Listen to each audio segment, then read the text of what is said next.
Today, we are discussing a question that has split friendships, families, and all types of relationships for generations. Can you truly forgive someone who's never apologized?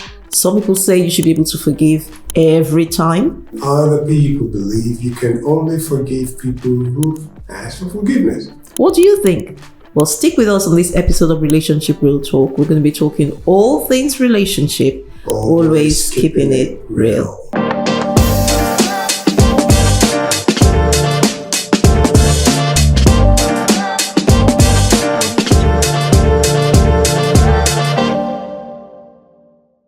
In every relationship, at some point or the other, you are either going to offend someone or they are going to offend you. So I think the question we're discussing this episode is really, really important, because what that means is at some point or the other, it will affect you. Now, of course, if a relationship is going to thrive and be long lasting, we have to practice extending grace. We have to practice forgiving people. Yeah. But the question is, what if they have not even admitted wrong? Yeah. Or they know they're wrong, but they just refuse to ask for forgiveness? What do you do? I think you said, when you said at some point in your life, it's either you're forgiving somebody or you're seeking forgiveness. So it means, therefore, the ideology of forgiveness is here to stay, right? Absolutely. It's either you're needing it or you're giving it. Maybe we should start, because sometimes people fail.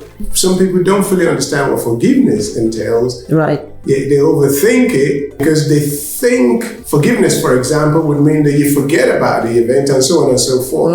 If I forgive them, are they going to be my friend? So what I'm thinking is we should actually start by identifying what forgiveness is not. Right. Forgiveness is not you demanding from yourself to forget the traumatic event that happened. We don't automatically develop amnesia because we want to forgive someone. You're definitely going to remember. So you're right. Forgiving someone does not necessarily mean forgetting what they did. Absolutely. Because if you forgive someone and forget, as we like to say, right, forgive and forget, then it means you might not draw the lessons that you need to draw from the situation, from the experience. And we do need to be drawing lessons from every experience. You should. So for that reason, you can't forget. You need to learn what you needed to learn. You need to, for instance, if the person betrayed the trust, you can't forget that they betrayed the trust and then give them opportunity to betray the trust tomorrow. So you have to be able to set boundaries, for instance, because of the experience. All of that is different to forgiving or not forgiving. And I think you're absolutely right to call out that point. Yeah. Another thing that people think, so I've forgiven this person, do I have to be friends with him? Well, see, trust is not something that you give to somebody. Trust has to be earned. I kind of slightly disagree. Okay. And this is the way I look at it. I think with every relationship, I think it's both. Let me not say I disagree. I think it's both. I think trust should I know where you're going, but... Yeah, I think trust should be given until broken. Okay. And then it needs to be earned. Right. Because if I don't give trust, then I go into every relationship a bit skeptical, perhaps, a bit cynical, cautious, guarded, and all those are not good for relationships. So I always say give trust until it's broken. Yeah, I knew that's where you were going. And I think that's probably how we all operate. So you've met someone for the first time. You're not buying anything from them. They're not selling anything to you. And either trust them, no, distrust them. We're just living level, right? If we go into a relationship, if we have in a work relationship, parents relationship, husband and wife relationship, trust becomes an issue. Trust is important. At which point they have to earn my trust. For me to go into a relationship with somebody, I should be able to trust them, for example. If I can't trust them, then we don't have a relationship. Anyway, going back to the point that I was making about what forgiveness is now. Forgiveness does not necessarily dictate that you become friends with somebody who's hurt you. Or remain friends with them. You don't have to remain friends with them. You don't have to trust them. The relationship dynamics can change because of what happened, but you can still forgive even in those situations. So it's important that we understand it's okay to set boundaries. It's okay to set boundaries. It's okay to not go as often, not stay as long, right?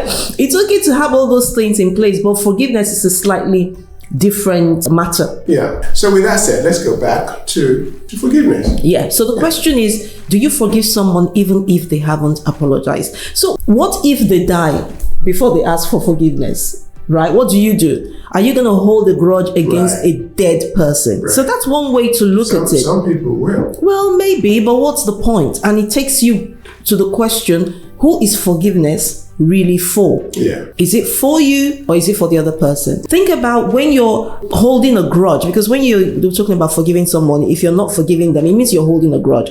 When you're holding a grudge against someone, think about the emotions that evokes in you. Think about the kind of thoughts that come to you about that person. What I find is if somebody's offended me and I haven't dealt with it, maybe to forgive them or to speak to them about it, what tends to happen is you replay the incident or the experience, you replay it over and over and over again in your mind. So basically what you're doing is you're allowing that person to rent space in your mind and in your head for free. And I always say thought is energy. So whatever you allow into your mind, whatever you're thinking on, you're giving energy, you're feeding it. And so for me, I think it's for my own good to deal with it and get it out of my system, get it out of my mind, so that I can focus that energy on something that actually benefits me. Yeah.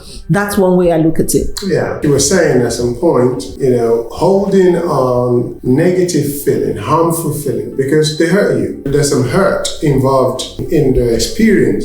They caused you pain or several other negative energy. So to not forgive them is to make alive the trauma of yesteryear. So these things happened in the past, but you're bringing it to now. And it's very difficult to separate emotions. So if you have resentment in your life, resentment towards somebody in your mind, all it takes is for you to see them or to hear their name being mentioned, and this negative trauma or energy is generated within you that's going to affect everything in yourself. So there is a price to pay for forgiveness because you are letting them go easy, and there is a price to pay for holding on to it. The question is, which one costs you more? Exactly. It costs you more to hold on to unforgiveness, even though it's justified, but you're damaging self. And the other person goes free.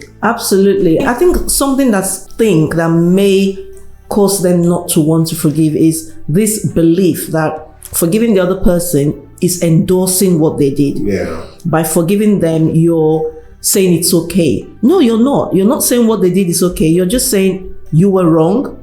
What you did was wrong, but I am not going to hold it against you. Yeah. When we talk about forgiveness, that's what it is really.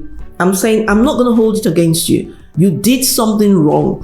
Even writing it down, I think that helps. Writing it down and saying, this is what you did. This is the hurt it cost to me. But I'm not going to hold it against you. I'm going to release you. Yeah. And when you release them, guess what? You're releasing yourself. Yeah.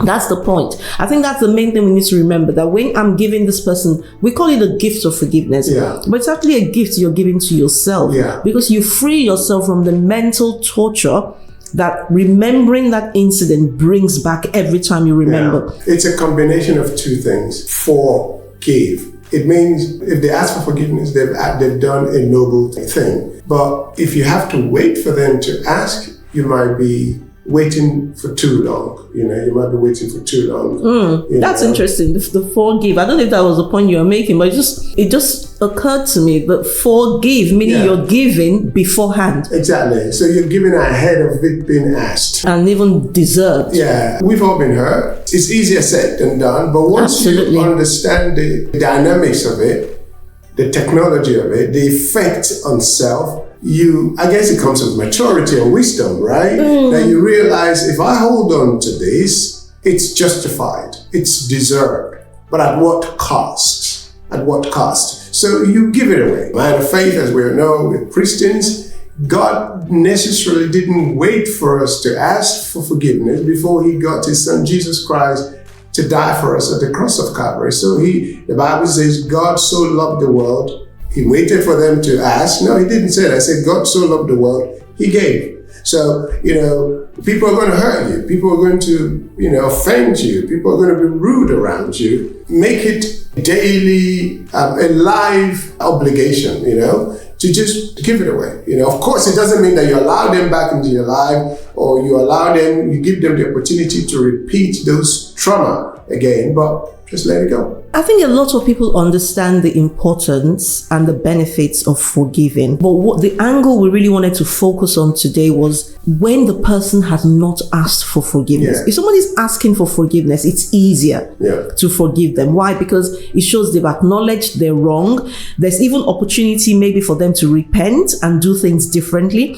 But when they haven't asked for forgiveness, then it leaves you questioning. You're wondering, have they even acknowledged that they did something wrong? If they're not asking for forgiveness, that means they're probably going to do it again. So all of that brings in the dynamics of, should I really be forgiving them when they haven't even acknowledged that they did wrong? And I think it doesn't change. The point I want to make is it doesn't change the effect that unforgiveness. It doesn't change the effect that unforgiveness has on you. Right. Okay. Regardless, whether they ask for forgiveness or not, it doesn't change the consequences or the effects that unforgiveness has on you. So be a little bit selfish. Think about you, right? And forget about the fact that they haven't asked for forgiveness. Of course, if they ask for forgiveness, it's better in terms of bringing reconciliation. That's the other thing. I mean, forgiveness is different to reconciliation. You can forgive someone and not be reconciled to them. You can forgive some audience. We want to hear from you, by the way. Let us know what you think. Do you think it is possible to forgive someone even when they haven't asked for forgiveness? And if you have not yet subscribed, this is the opportunity to do so.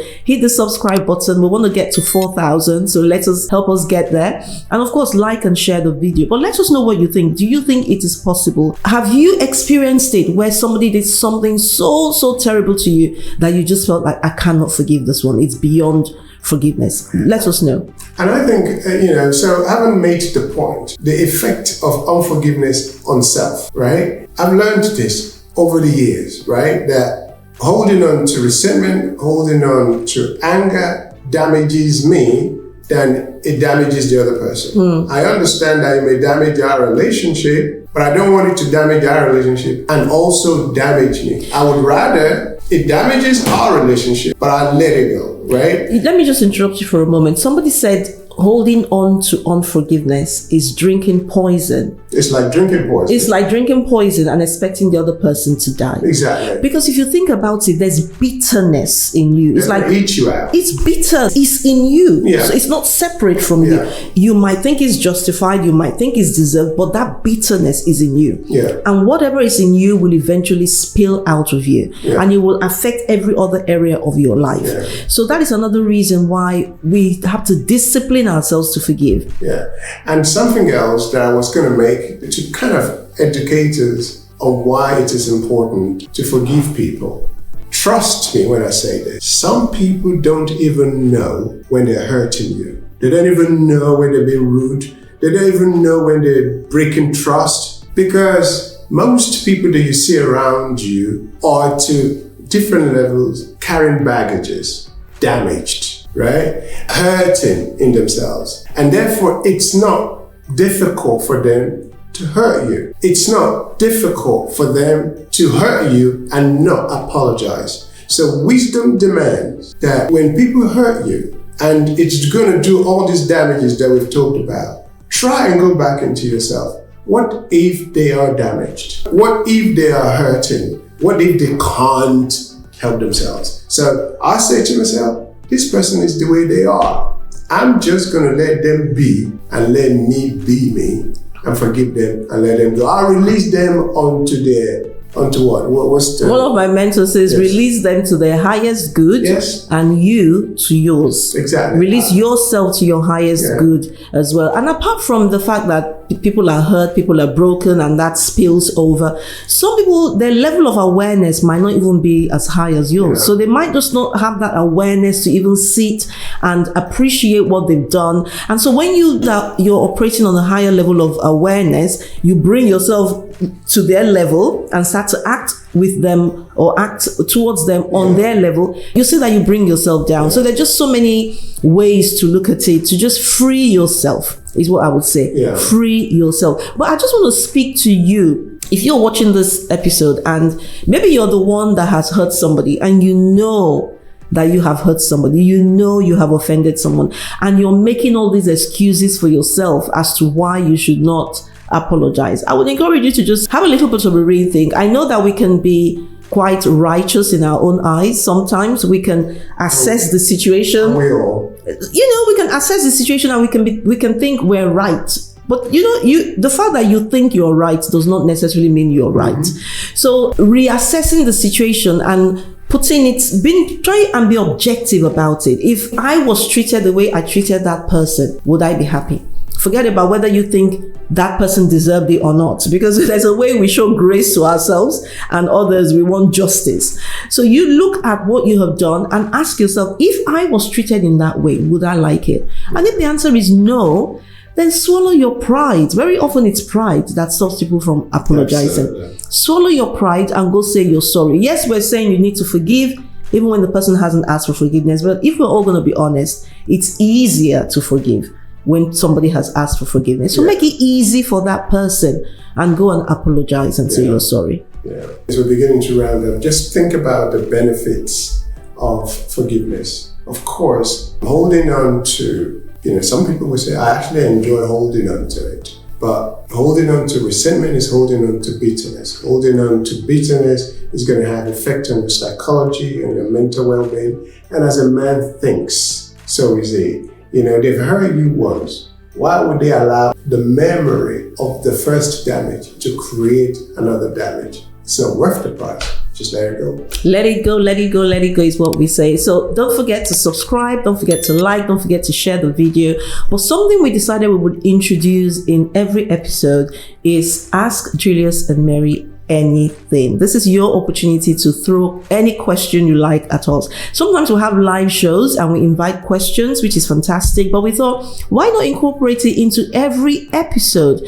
So at the end of every episode, we will have one question that would have been submitted to us and we would answer it online. That is your opportunity to put us on the spot. A member of the crew has asked a question and we're going to answer it. The question is, have we ever needed to forgive each other when the other person did not ask? You go first. Several times. Why are you looking at me like that? Several times I've had to forgive my wife without asking, for all the reasons we've talked about, and for the reason that I'm not going anywhere, she's not going anywhere. We're stuck together here. Have I ever needed to forgive you without you asking? Well, I would say the answer is yes as well, because even when I draw your attention to it, sometimes we still have an argument about whether I have the right to be upset about it or not. So in the end, I still have to forgive. Yeah, we wouldn't be married for 31 years if we haven't practiced forgiveness. So take it from us. It's a lifetime of practice. But hope you found the episode useful today. Hit the subscribe button. Join us on the next episode of Relationship Real Talk, where we talk all things relationship, always keeping it real.